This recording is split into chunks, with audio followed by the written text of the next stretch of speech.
Le tribunal déterminera la pension alimentaire sur la base d'une divulgation financière complète, y compris les revenus des fonds fiduciaires. C'est cette phrase qui a fait trembler la main du milliardaire. Mais je précipite les choses. Le jour où il m'a offert 5 millions de dollars pour que tout cela disparaisse, il pensait régler un problème. Il ne réalisait pas qu'il ouvrait un dossier judiciaire. J'étais enceinte de jumeaux de 6 semaines quand son assistant a appelé. Pas son fils, pas lui. Un assistant, à la voix calme, numéro de Manhattan. Mademoiselle Walker, Monsieur Caldwell souhaiterait une réunion privée. Cela concerne une question familiale sensible. J'ai été convoquée dans des salles de briefing en Afghanistan avec moins de cérémonie. Je suis une Navy SEAL, 20 ans sous l'uniforme. J'ai sauté d'avion dans l'obscurité et je suis restée assise en silence au large, attendant le signal pour bouger. Je ne sursaute pas facilement et je ne me laisse pas intimider facilement non plus. Mais je savais de quoi il s'agissait. Son fils Andrew me fréquentait depuis presque un an.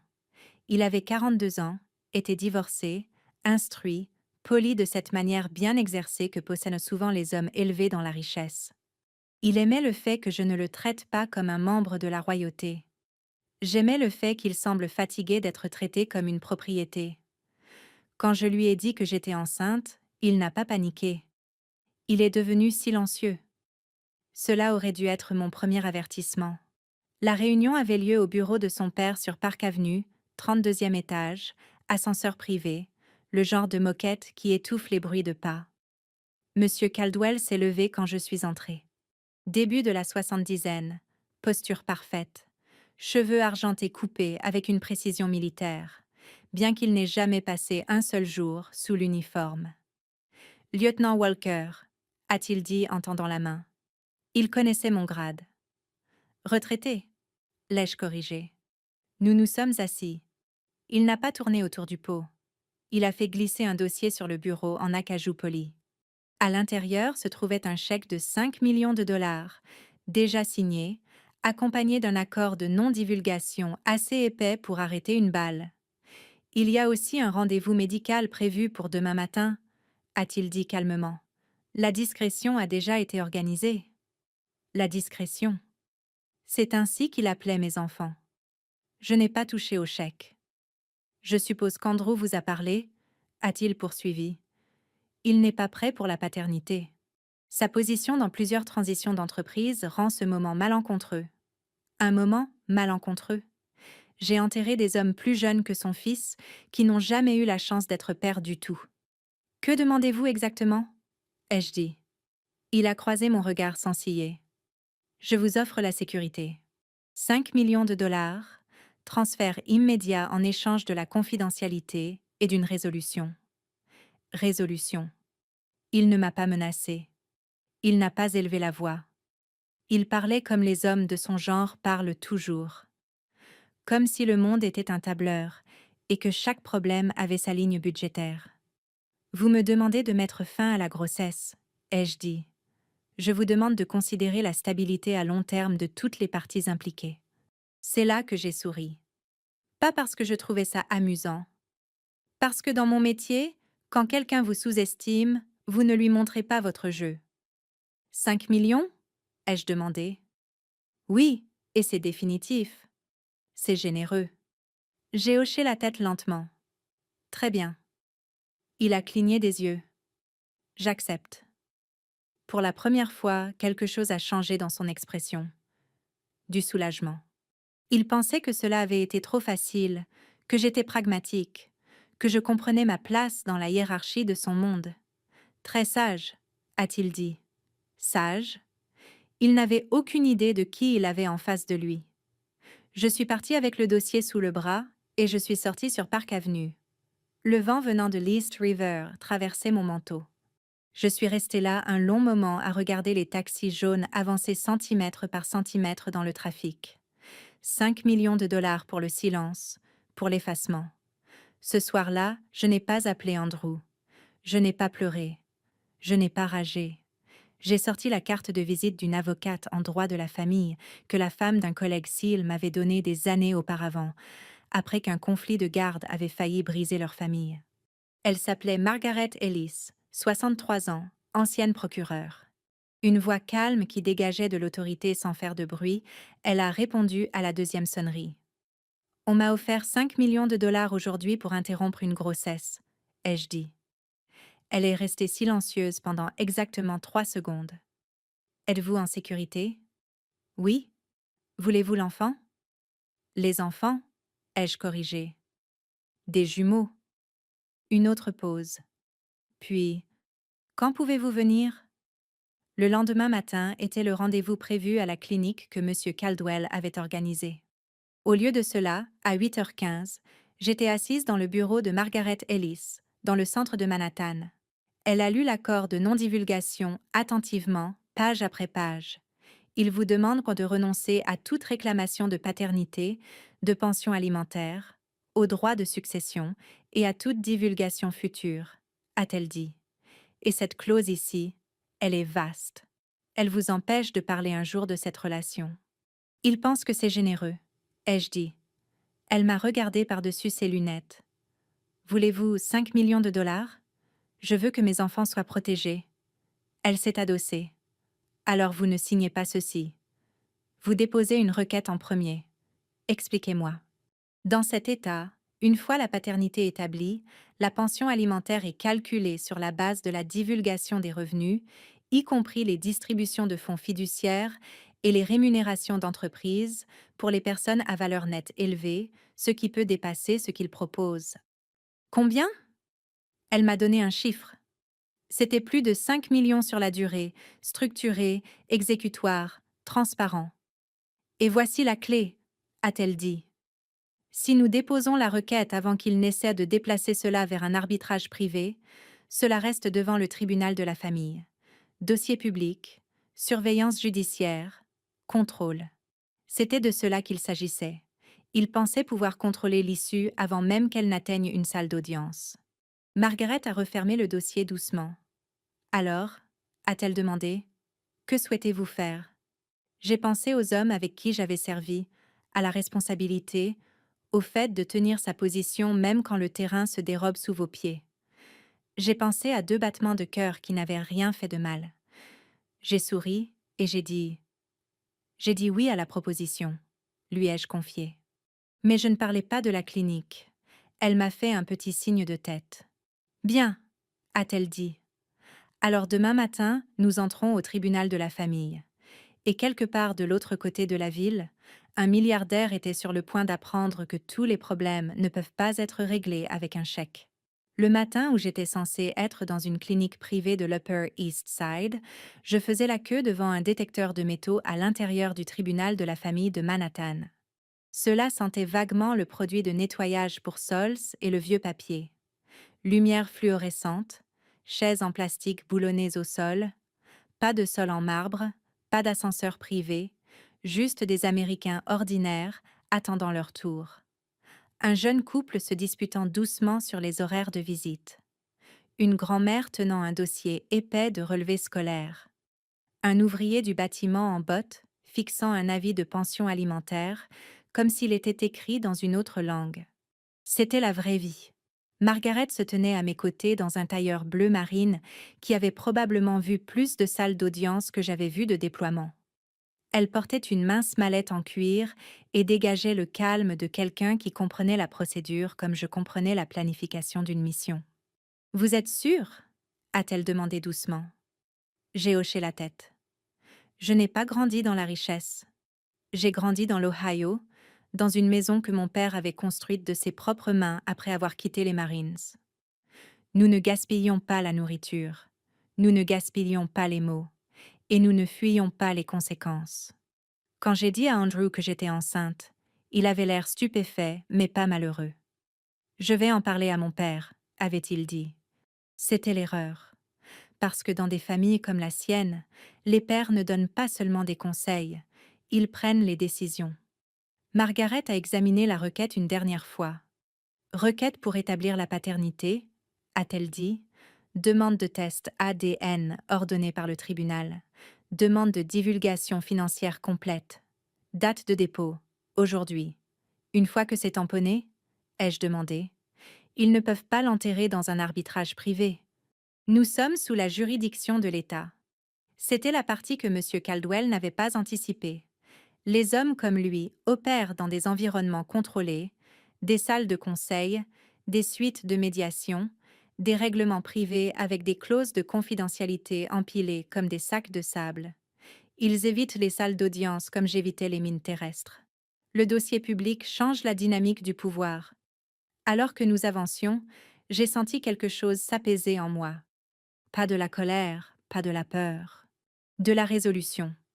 Je ne déposais pas plainte par vengeance. Je le faisais pour la protection. Margaret a remis les documents au greffier. Le greffier y a jeté un coup d'œil, a tapé quelque chose sur un terminal et les a tamponnés. Ce son, le choc sourd d'un tampon gouvernemental, était plus fort que n'importe quel chèque glissant sur de l'acajou. Cela signifiait que l'affaire était désormais devant un juge. À l'extérieur, Margaret a appelé un huissier de justice agréé. Ils recevront la signification aujourd'hui, a-t-elle dit, au penthouse. J'avais presque pitié de la jeune assistante qui devrait interrompre la réunion matinale de M. Caldwell. Presque. Alors que nous descendions Center Street, Margaret m'a expliqué ce qui allait suivre. Dans les cas de revenus élevés, a-t-elle dit, la pension alimentaire n'est pas symbolique.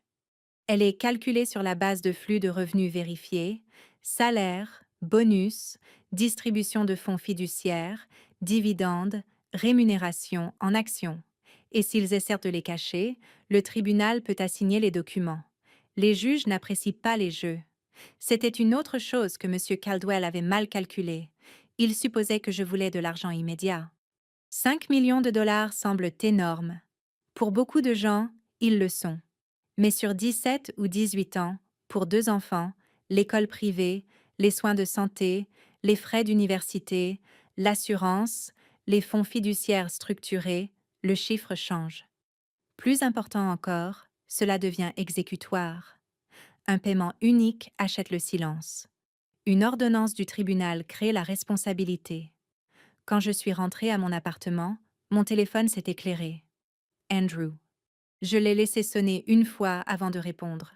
« Qu'as-tu fait » a-t-il demandé. Sa voix n'était pas en colère. Elle était ébranlée. « J'ai déposé une requête, ai-je dit. Tu étais censé... » J'étais censé disparaître discrètement. Silence. « Tu ne comprends pas, » a-t-il fini par dire. Mon père essaie de protéger l'entreprise. J'essaie de protéger mes enfants. Ils n'ont pas besoin du tribunal. Nous pourrions régler cela en privé. Tu veux dire selon ces conditions ? Il a expiré lentement. Il pense que cela va devenir public. Ça l'est déjà. Nouveau silence. Je ne voulais pas que cela devienne moche, a-t-il dit. Ça n'a pas besoin de l'être, mais ce sera légal. Cette distinction est importante. Le moche, c'est le chaos émotionnel. Le légal, c'est la structure. Après avoir raccroché, je me suis assise à ma table de cuisine et j'ai posé mes 2 mains sur mon abdomen. 6 semaines, ce n'est pas grand-chose. Aucun mouvement, aucun changement visible, juste du potentiel. J'ai repensé à l'offre. 5 millions de dollars. Pour quelqu'un qui a grandi sans argent, ce chiffre peut ressembler au salut. Mais j'ai vu ce qui se passe quand les gens acceptent l'argent facile. Aucune exécution, aucune surveillance, aucune garantie. Et les enfants, particulièrement les enfants nés au cœur de conflits de richesse, méritent des garanties. Cet après-midi-là, Margaret a appelé. Ils ont reçu la signification. Comment a-t-il réagi? D'après l'huissier, elle a marqué une pause. Il est devenu livide. J'ai fermé les yeux. Ce n'était pas de la satisfaction. C'était une confirmation. Pour la première fois, la situation échappait à son contrôle. La date de l'audience serait fixée dans quelques semaines. Test ADN ordonné, échéance de divulgation financière émise, plus d'arrangements secrets, plus d'appels d'assistants, juste un juge en robe noire et des lois d'État qui s'appliquent de la même manière aux concierges et aux milliardaires. C'est quelque chose que les gens oublient en vieillissant et en accumulant de la richesse. Dans ce pays, la loi ne disparaît pas simplement parce qu'on s'est habitué à l'influence. Ce soir-là, j'ai reçu un dernier message, non pas d'Andrew, mais de M. Caldwell lui-même. 3 mots. C'est inutile. Je n'ai pas répondu car parfois, la réponse la plus puissante, c'est la procédure. Et pour la première fois depuis que ce dossier avait glissé sur le bureau, je me sentais calme. Pas parce que j'avais gagné, mais parce que j'avais choisi le bon champ de bataille. Le premier avis officiel du tribunal est arrivé sur du papier crème épais, avec le sceau de l'État de New York pressé dans le coin supérieur. Ce n'était pas dramatique. Ce n'était pas tape à l'œil. C'était procédural. Mais la procédure, c'est le pouvoir. Margaret m'a appelé l'après-midi où l'avis a été émis. Nous avons une date d'audience préliminaire. Dans 3 semaines. C'est rapide. Ils ont essayé de demander un report. La juge a refusé. Je me suis autorisé une petite respiration. Pour des hommes comme Monsieur Caldwell, le temps est un outil. Retarder, épuiser, négocier à huis clos. Mais comme nous avons déposé la requête en premier, c'est nous qui avons fixé le tempo. Ce soir-là, Andrew s'est présenté à mon appartement sans prévenir. Il avait l'air différent. Pas soigné, pas calme, juste fatigué. « Tu nous as pris par surprise », a-t-il dit doucement. J'ai déposé une requête. Ce n'est pas une surprise. C'est le processus légal. Le conseil d'administration de mon père pose des questions. Sur quoi? La responsabilité? Il a passé une main dans ses cheveux. Tu ne comprends pas comment ces choses fonctionnent. Je comprends exactement comment elles fonctionnent. C'est pour ça que j'ai déposé cette requête. Il m'a regardé alors, non pas comme si j'étais un inconvénient, mais comme si j'étais quelqu'un qu'il avait sous-estimé. J'aurais pris soin de toi, a-t-il dit. C'est bien là le problème, ai-je répondu. Je n'ai pas besoin qu'on prenne soin de moi. Les enfants ont besoin d'être protégés. Il y a une différence. Quand on a 20 ans, l'amour ressemble à la sécurité. Quand on en a 40, on comprend que la sécurité vient de la structure. Il s'est assis lourdement sur une chaise de cuisine. Mon père dit que tu fais une erreur. Ton père m'a offert de l'argent pour effacer ses petits-enfants. Il pensait que c'était pragmatique. C'est ce que pensaient aussi beaucoup d'hommes qui ont regretté leur décision plus tard. Il n'a plus argumenté après cela. La semaine suivante, Margaret et moi avons préparé l'audience. Elle m'a expliqué ce qui allait se passer en termes calmes et précis. La juge ordonnera un test ADN. C'est la norme. Ensuite, nous passerons à la divulgation financière. Et s'ils résistent? Ils ne le peuvent pas. Pas légalement. Je lui ai demandé quelque chose qui me trottait dans la tête depuis cette première réunion dans le bureau de Park Avenue. Pourquoi est-il devenu livide? Elle n'a pas hésité. Parce qu'une fois la paternité établie, la pension alimentaire n'est plus négociée par l'ego. Elle est calculée par la loi. Et avec le profil de revenus de son fils, plus les distributions de fonds fiduciaires, plus les rémunérations en actions, elle a fait glisser un tableau de directives imprimé sur son bureau. Le total projeté sur 18 ans était nettement supérieur à 5 millions. Même avant les contributions pour l'université, même avant les augmentations des soins de santé, même avant les protections des fonds fiduciaires, il pensait plafonner sa responsabilité, a-t-elle dit. Au lieu de cela, il a déclenché un audit complet. Ce mot, audit, avait du sens. Pas de vengeance, pas de scandale. Un audit. La responsabilité devant la loi. Le jour de l'audience est arrivé, froid et gris. Pas de caméra, pas de journaliste, juste la routine. Le tribunal de la famille n'est pas prestigieux. Les bancs sont en bois. L'air bourdonne légèrement à cause des vieux systèmes de ventilation. Quand M. Caldwell est entré, il portait un costume anthracite taillé à la perfection. Son équipe juridique suivait. 2 associés d'un cabinet de premier plan et un jeune collaborateur portant des dossiers. Il ne m'a pas regardé. Andrew. Si. La juge, une femme de près de 70 ans aux yeux vifs et au ton mesuré, a examiné les documents. Requête pour établir la paternité, a-t-elle dit. Demande de test ADN. Demande de divulgation financière. Elle a regardé par-dessus ses lunettes. Y a-t-il une contestation quant à la paternité potentielle? L'un des avocats de Caldwell s'est levé. Non, votre honneur. Pas de théâtralité, pas de voix haute, juste une reconnaissance. La juge a ordonné le test ADN sous 10 jours. Puis, elle a abordé la divulgation financière. Étant donné les représentations de revenus fournies, a-t-elle dit calmement, le tribunal exigera une documentation complète des salaires, bonus, revenus de fonds fiduciaires, dividendes et distribution d'actions. J'ai vu la mâchoire de M. Caldwell se serrer presque imperceptiblement. Pour un homme habitué à la vie privée, la divulgation semble envahissante. Pour un tribunal, c'est la routine. Nous nous y conformerons, a dit son avocat. La juge a hoché la tête. La priorité de ce tribunal est le bien-être des enfants à naître. Toutes les autres requêtes concernant l'arbitrage privé sont rejetées. Rejetées. Ce mot est tombé dans la salle comme une note finale. Après l'audience, M. Caldwell s'est approché directement de moi pour la première fois depuis la réunion de Park Avenue. Vous avez rendu cela plus compliqué que nécessaire, a-t-il dit uniformément. Non, ai-je répondu. Je l'ai rendu transparent. Vous auriez pu repartir à l'aise. Ce sera toujours le cas. Il a soutenu mon regard plus longtemps qu'avant. Vous avez forcé l'exposition. J'ai forcé la responsabilité.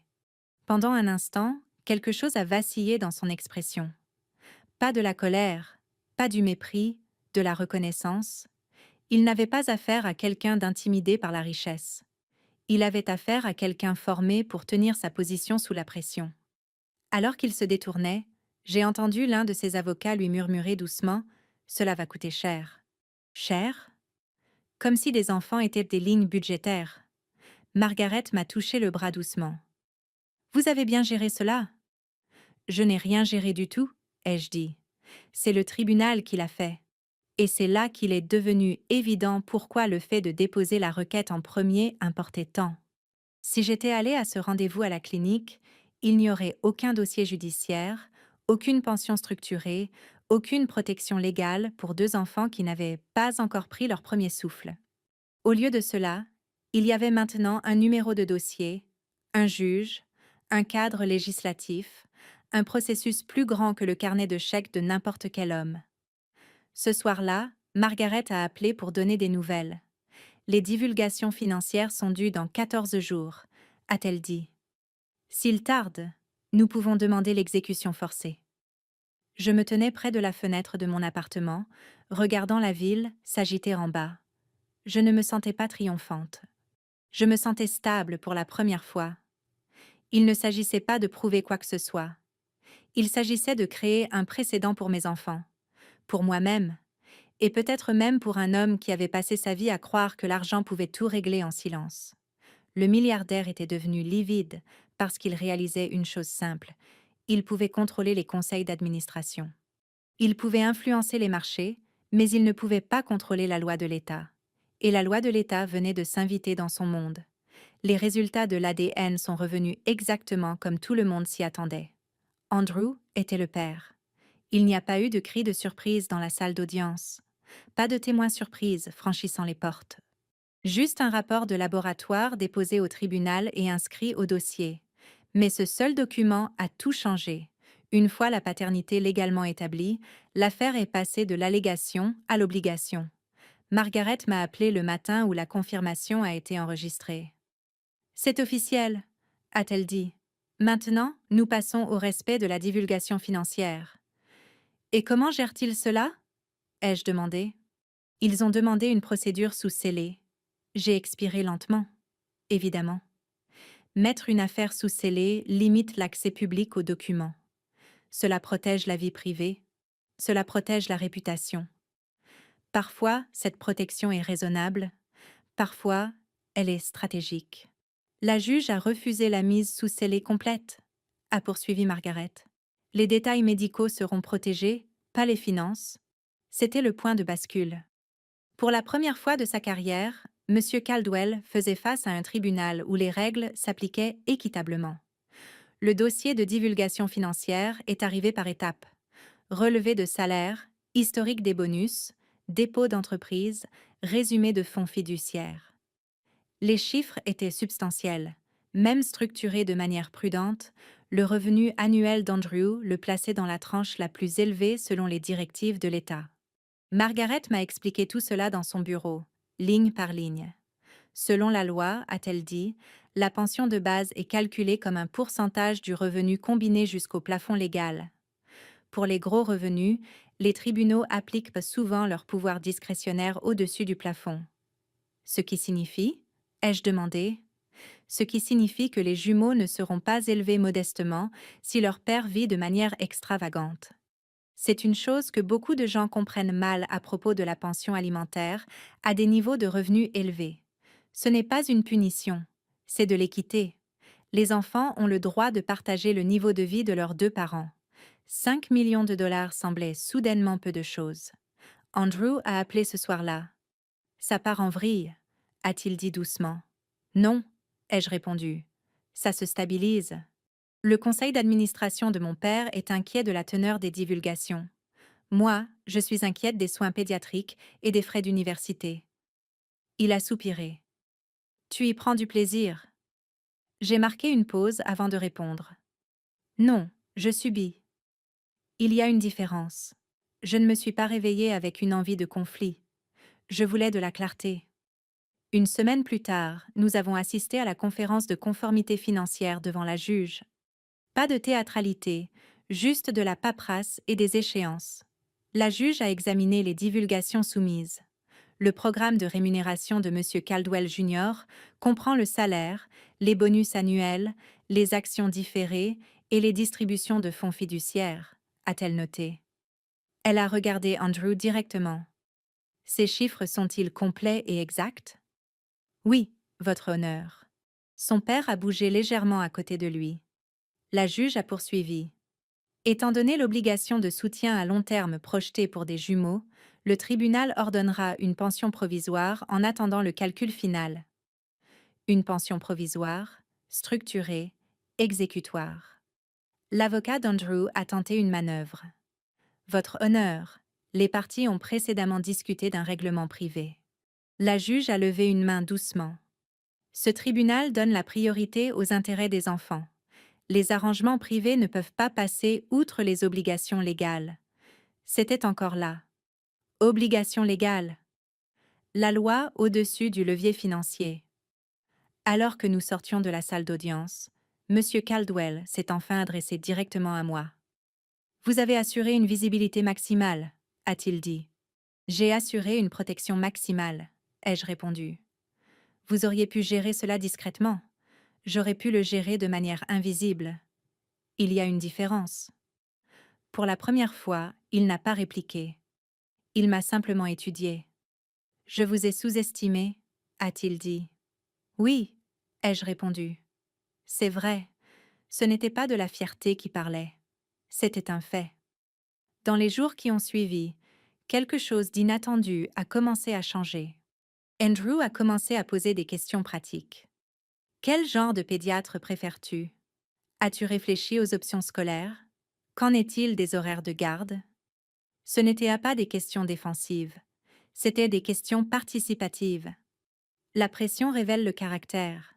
Son père avait répondu par le contrôle. Andrew, sous la même pression, commençait à répondre par la responsabilité. Margaret l'a remarqué aussi. Il s'adapte, a-t-elle dit. Parfois, il faut une structure pour clarifier les priorités. C'est une chose que beaucoup d'entre nous, après 60 ans, avons vue de nos propres yeux. Quand la responsabilité entre dans la pièce, les excuses sortent discrètement. Un après-midi, j'ai reçu un appel inattendu, non pas d'Andrew, mais de M. Caldwell lui-même. « J'aimerais qu'on se voie », a-t-il dit. « À quel titre ? En tant que grand-père ?» Ce mot est resté suspendu dans l'air. Grand-père. Pas une responsabilité financière. Pas un scandale. Un grand-père. Nous avons accepté de nous voir dans le bureau de Margaret. Terrain neutre. Il est arrivé sans son équipe juridique. Il paraissait plus vieux. Pas fragile, pas diminué, juste pensif. J'ai tout construit à partir de rien, a-t-il commencé. Et j'ai passé ma vie à le protéger. Je comprends la protection, ai-je dit calmement. Mais j'ai confondu contrôle et protection, a-t-il admis. Cela m'a surprise. Il a continué. Mon instinct était d'éliminer le risque. Et mon instinct, ai-je répondu, était de protéger mes enfants de l'élimination. Un silence s'est installé entre nous, puis il a dit quelque chose que je n'attendais pas. J'ai eu tort de les traiter comme un problème. C'était le premier véritable changement, pas financier, mais personnel. Nous avons discuté de la structure des fonds fiduciaires pour l'éducation, des dispositions pour les soins de santé, des ajustements de planification successorale qui reconnaissaient formellement les jumeaux. Rien de dramatique, juste de la responsabilité. Alors qu'il se levait pour partir, il s'est arrêté. Vous avez déposé la requête en premier, a-t-il dit doucement. Cela m'a forcé la main. Oui, et peut-être, a-t-il ajouté, que cela a forcé la clarté. Quand la porte s'est refermée derrière lui, Margaret m'a regardé pensivement. La pression ne brise pas toujours les gens, a-t-elle dit. Parfois, elle les reforme. En rentrant chez moi ce soir-là, j'ai ressenti quelque chose d'inhabituel. Pas de la victoire, de l'équilibre. L'affaire n'était pas terminée. Les calculs finaux restaient à faire. Les accords de garde devaient encore être rédigés. Mais le ton avait changé. Pas parce que quelqu'un s'était rendu, mais parce que la structure avait remplacé le secret. Le milliardaire était devenu livide le jour où il avait réalisé qu'il ne pouvait pas contrôler l'issue. Maintenant, il commençait à comprendre qu'il n'en avait pas besoin. La loi n'était pas un ennemi, c'était un cadre. Et les cadres, quand ils sont respectés, maintiennent les familles ensemble bien mieux que le silence ne pourra jamais le faire. Au moment où l'audience finale pour la pension alimentaire est arrivée, j'étais enceinte de 7 mois. Les jumeaux n'étaient plus des concepts juridiques abstraits. Ils donnaient des coups de pied la nuit. Ils bougeaient quand j'essayais de dormir.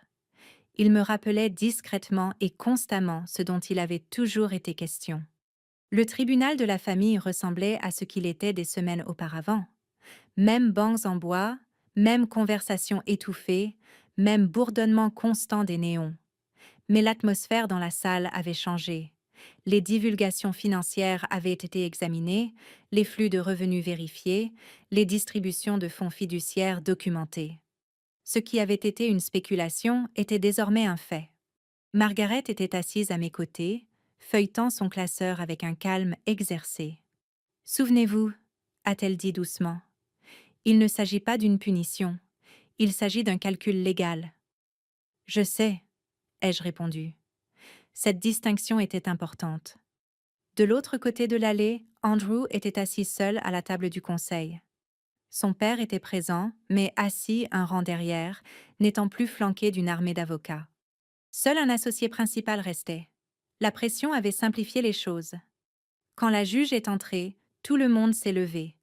Elle a examiné le dossier méthodiquement. Paternité établie, divulgation financière vérifiée. Aucun litige quant à l'exactitude des revenus, a-t-elle résumé. Puis elle a commencé à détailler le calcul. Selon les directives de l'État, un pourcentage du revenu parental combiné est alloué à la pension alimentaire. Pour les hauts revenus, les juges peuvent appliquer leur pouvoir discrétionnaire au-dessus du plafond légal pour s'assurer que les enfants partagent proportionnellement le niveau de vie. Elle a tout passé en revue soigneusement, l'obligation de base, la couverture santé, les dispositions pour la garde d'enfants, le financement de l'éducation, les exigences d'assurance vie pour garantir la pension, les structures de fonds fiduciaires pour protéger les intérêts à long terme. Il n'y avait aucun drame dans sa voix, seulement de la clarté. Le total projeté sur 18 ans dépassait l'offre originale de 5 millions par une marge significative, même avant les majorations discrétionnaires. Andrew a dégluti visiblement. L'expression de M. Caldwell est restée calme, mais sa mâchoire s'est serrée très légèrement.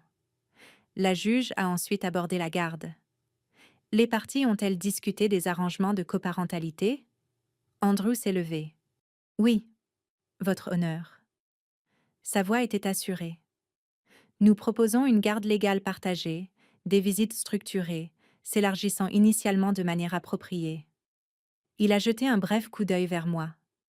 J'ai hoché la tête. C'était le premier moment où l'affaire semblait moins conflictuelle. Margaret s'est levée ensuite. Ma cliente accepte, sous réserve de mécanismes de conformité ordonnés par le tribunal. Conformité, responsabilité intégrée à la structure. La juge a approuvé le cadre sous réserve de l'accord écrit final. Puis, elle a dit quelque chose qui est resté gravé en moi. Les enfants ne sont pas des passifs financiers, ce sont des responsabilités juridiques. Ce tribunal existe pour s'assurer que ces responsabilités sont honorées. Cette phrase est restée suspendue dans l'air plus longtemps que n'importe quel chiffre discuté ce matin-là. À la fin de l'audience, l'ordonnance officielle de pension a été enregistrée. Les paiements temporaires se transformeraient en une pension mensuelle structurée, complétée par des contributions de fonds fiduciaires spécifiquement réservées à l'éducation et à la santé. Exécutoire, transparent, sécurisé. Alors que nous sortions de la salle d'audience, les journalistes étaient absents. Pas d'éclair de caméra, pas de gros titres, juste de la paperasse et des conséquences silencieuses. Andrew s'est approché de moi le premier. J'aurais dû gérer cela différemment, a-t-il dit. Oui, ai-je répondu. Pas durement, juste avec vérité. J'avais peur, a-t-il admis, de mon père, du conseil d'administration, de paraître irresponsable. Et maintenant, j'ai plus peur d'être absent. C'était une preuve de maturité. Pas parfaite, pas spectaculaire, mais réelle. Monsieur Caldwell s'est approché en dernier. Il m'a regardé un long moment avant de parler. J'ai mal jugé ce à quoi ressemble la force, a-t-il dit. La force n'est pas le silence, ai-je répondu. Non, a-t-il acquiescé. Elle ne l'est pas. Il a tendu la main, non pas comme une tactique de négociation, mais comme une reconnaissance. Je l'ai serrée, pas parce que tout était résolu émotionnellement, mais parce que la responsabilité avait été établie légalement. Ce soir-là, Margaret et moi étions assises dans son bureau pour examiner l'ordonnance finale. Vous comprenez ? A-t-elle dit. Ce n'était pas inévitable. Beaucoup de femmes acceptent le règlement privé. Je sais. Pourquoi ne l'avez-vous pas fait ? J'y ai réfléchi attentivement. Parce que les règlements privés reposent sur la bonne volonté, les ordonnances du tribunal reposent sur la loi. Elle a souri légèrement. Et la loi, a-t-elle dit, survit aux humeurs. En rentrant chez moi, j'ai réfléchi à quelque chose qui pourrait résonner chez beaucoup de gens de mon âge. Nous avons vécu assez longtemps pour voir des fortunes se faire et se défaire, pour voir des entreprises s'effondrer, pour voir des réputations s'évaporer du jour au lendemain. Mais les ordonnances du tribunal perdurent, la structure perdure. Les jumeaux naîtront dans la stabilité, pas dans le secret. Cette nuit-là, Andrew a encore appelé. Papa veut mettre en place un fonds fiduciaire pour les études au-delà du minimum fixé par le tribunal. Il a dit « C'est son choix ». Il dit que c'est ce qu'il faut faire. Alors, j'espère qu'il le pense vraiment. Après avoir raccroché, je me suis de nouveau tenue près de la fenêtre, regardant les lumières de la ville scintiller dans le ciel sombre. Le chèque de 5 millions de dollars était toujours intact dans son dossier original, dans le tiroir de mon bureau. Il allait expirer. L'ordonnance du tribunal, elle, n'expirerait pas. Je ne me sentais pas victorieuse. Je me sentais d'aplomb. Il n'avait jamais été question d'humilier un milliardaire. Il s'agissait de corriger un mauvais calcul. Il croyait que l'argent pouvait effacer la responsabilité.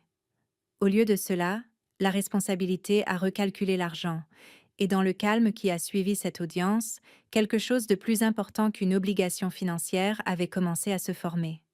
Le respect. Pas parce que je l'avais forcé, mais parce que j'étais restée immobile assez longtemps pour que la loi fasse son œuvre. Les jumeaux sont nés par une matinée claire d'octobre.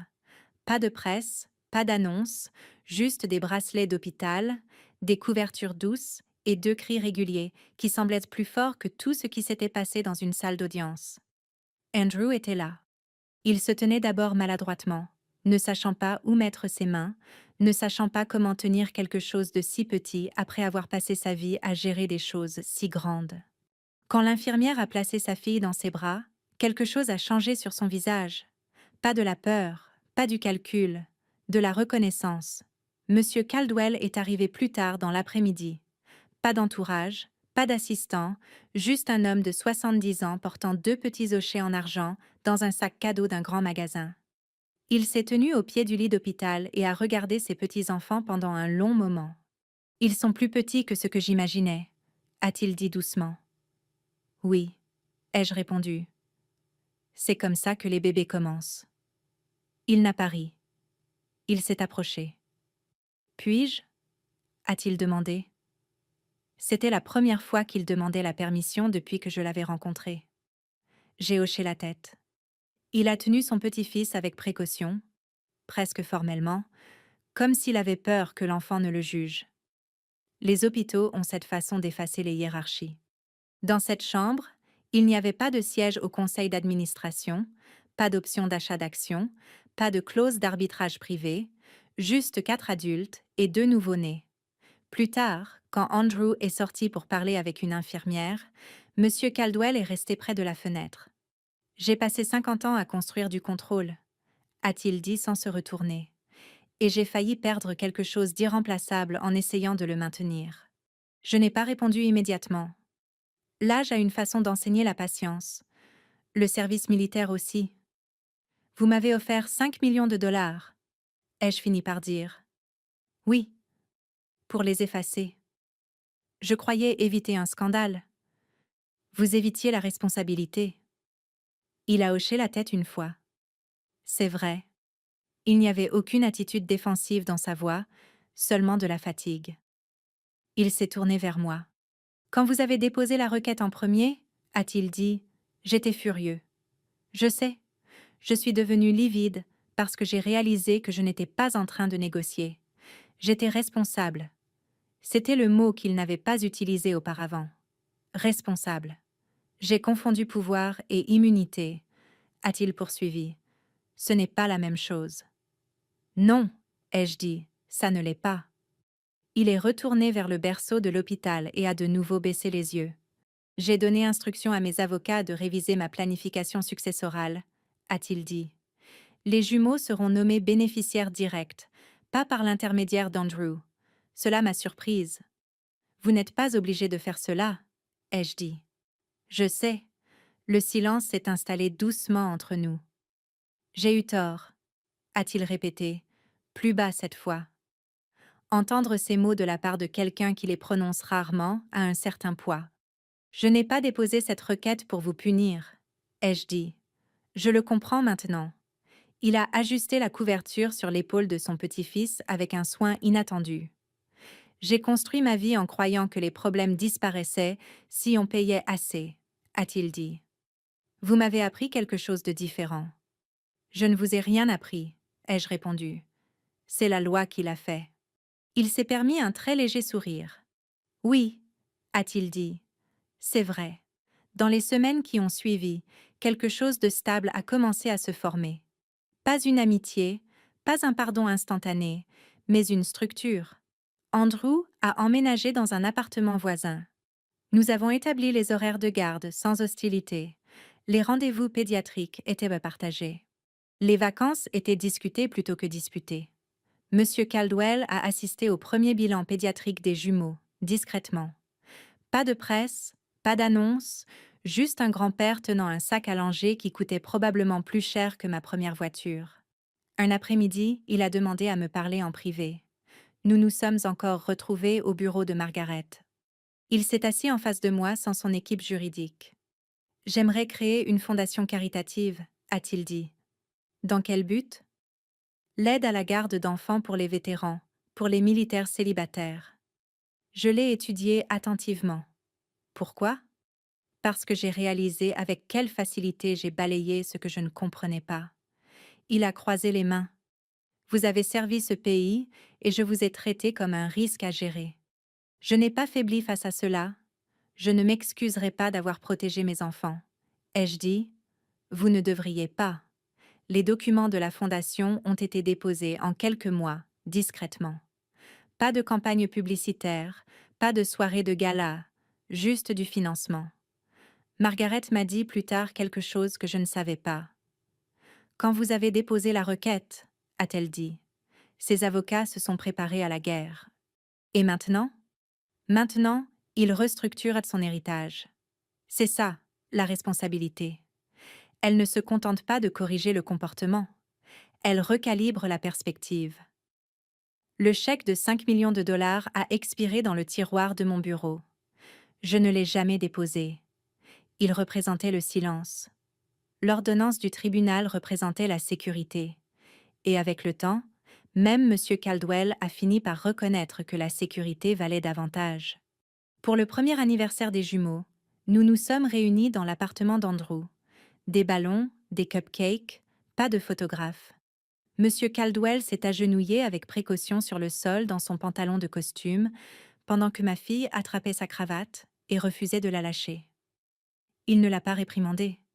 Il a ri. Ce son était nouveau. Pas poli, pas contrôlé, juste humain. Plus tard dans la soirée, alors que les invités partaient, il se tenait près de moi, près de la porte. « Vous aviez raison de déposer la requête en premier », a-t-il dit doucement. « J'avais raison de la déposer pour eux. Ai-je corrigé ? » « Oui, » a-t-il acquiescé. « Vous aviez raison. » Il y a des moments dans la vie où la vengeance serait facile. L'humiliation publique, l'escalade financière, l'escalade du conflit. Mais j'ai appris quelque chose au fil de mes décennies de service et de vie. La forme de justice la plus puissante n'est pas la destruction, c'est la correction.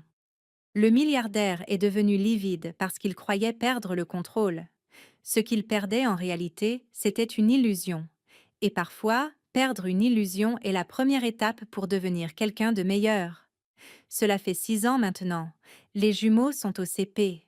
Ils se disputent pour le choix des céréales et insistent pour lasser leurs propres chaussures, même s'ils ne réussissent pas tout à fait les nœuds. Ils ne savent rien des bureaux de Park Avenue ou des accords de non-divulgation. Ils ne se souviennent pas d'une époque avant la structure. Et c'est exactement le but. Nous vivons dans une modeste maison en briques à Brooklyn. Rien d'extravagant, rien qui ne fasse les gros titres, juste de la stabilité. Andrew a emménagé 2 pâtés de maison plus loin quand les jumeaux ont eu 3 ans. La garde partagée est devenue une routine. Les dîners du mercredi, les week-ends alternés, les spectacles scolaires suivis sans tension. L'ordonnance du tribunal reste en place, faisant son travail silencieusement. Virements automatiques, contributions au fonds fiduciaire pour l'éducation, couverture santé, police d'assurance vie nommant les jumeaux comme bénéficiaires. Pas de drame, juste de la constance. Monsieur Caldwell vient nous voir 1 fois par semaine. Il arrive sans prévenir, portant généralement un petit cadeau. Des livres de bibliothèque, un puzzle, une fois une maquette d'avion qu'il a insisté pour assembler avec bien plus de précision que nécessaire. La première fois que mon fils l'a appelé grand-père, il s'est figé. Pas d'inconfort, mais de reconnaissance. J'ai vu dans ses yeux le poids de ce qui a failli ne pas exister. Un soir, après que les jumeaux se soient endormis, lui et moi étions assis à la table de la cuisine avec des tasses de thé, sans classeurs juridiques entre nous, sans dossiers glissant sur des bureaux polis. Je croyais que la vie privée signifiait la force, a-t-il dit. Et maintenant ? Ai-je demandé. Maintenant, je comprends que c'est la transparence qui maintient les familles ensemble. L'âge a cette façon de polir l'arrogance. Je ne peux pas défaire ce que j'ai essayé de faire, a-t-il poursuivi. Mais je peux décider qui je suis dorénavant. C'est tout ce que chacun de nous peut faire, ai-je répondu. La Fondation pour la garde d'enfants des vétérans qu'il a créée a grandi discrètement au cours des dernières années. Elle soutient désormais des dizaines de militaires célibataires qui, autrement, auraient du mal à concilier service et parentalité. Pas de tournée de presse, pas de droit de dénomination, juste de l'aide. Margaret prend encore des nouvelles 1 fois par an pour examiner les documents du fonds fiduciaire et s'assurer que tout reste conforme. Elle appelle cela du droit préventif. Moi, j'appelle cela la tranquillité d'esprit. Le chèque de 5 millions de dollars est parti depuis longtemps, détruit à son expiration. J'en ai gardé une photocopie pendant un certain temps, non par ressentiment, mais comme un rappel. Un rappel de la facilité avec laquelle le silence peut être acheté et de la valeur bien plus grande de la protection. Andrew a changé lui aussi. La responsabilité l'a remodelé. Il entraîne l'équipe de baseball le samedi. Il arrive en avance aux réunions parents-professeurs. Il ne regarde plus par-dessus son épaule avant de prendre des décisions. Il les prend. Une fois, lors d'un moment de calme après une pièce de théâtre à l'école, il s'est tourné vers moi et a dit « J'avais peur de décevoir mon père. Et maintenant? Ai-je demandé. Maintenant, j'ai plus peur de les décevoir. Eux. Il a fait un signe de tête vers les jumeaux. C'est cela, la croissance. Pas spectaculaire, pas cinématographique, mais régulière. J'ai souvent repensé au jour où M. Caldwell est devenu livide. À l'époque, j'avais cru que c'était le choc. Maintenant, je comprends que c'était la reconnaissance. La reconnaissance que l'influence a des limites. La reconnaissance que la responsabilité n'est pas facultative. La reconnaissance que le contrôle n'est pas la même chose que l'attention. Pour ceux d'entre nous qui ont vécu assez longtemps pour voir l'arc de leurs propres erreurs, il y a quelque chose de réconfortant là-dedans. La loi ne l'a pas humilié. Elle l'a clarifié. Et elle m'a clarifié aussi. Je n'ai pas déposé cette requête pour gagner. Je l'ai fait parce qu'en Amérique, le fait d'être présent compte. Déposer la requête en premier compte. Comprendre ses droits compte, particulièrement pour les femmes, particulièrement pour les militaires, particulièrement pour quiconque s'est déjà entendu dire que ce serait plus facile s'il s'en allait, tout simplement. Parfois, s'en aller est une force, mais parfois, rester immobile est encore plus fort. Si vous écoutez ceci et que vous avez déjà subi des pressions pour vous taire, financièrement, émotionnellement ou autrement, sachez ceci. La structure n'est pas de l'agression. La responsabilité n'est pas de la vengeance. Et la protection n'est pas de l'égoïsme. C'est de la responsabilité. Les jumeaux ne connaissent pas les détails de la façon dont leur vie a commencé dans une salle d'audience. Ils savent simplement qu'ils sont voulus. Légalement, émotionnellement, totalement. Monsieur Caldwell bouge toujours avec une précision mesurée. Mais quand ma fille court dans ses bras, il ne calcule pas. Il la serre. C'est là toute la différence entre le contrôle et le lien. Si cette histoire résonne en vous, si vous avez déjà affronté un moment où faire ce qui est juste et silencieux semblait plus difficile que d'accepter l'argent facile, je vous invite à y réfléchir. Partagez-la avec quelqu'un qui pourrait avoir besoin de ce rappel. Et si vous croyez que les histoires de responsabilité, de dignité et de force légale comptent encore dans ce pays, pensez à vous abonner et à rester avec nous. Parce que parfois, les victoires les plus puissantes ne sont pas bruyantes. Elles sont structurées, elles sont régulières. Et elles durent.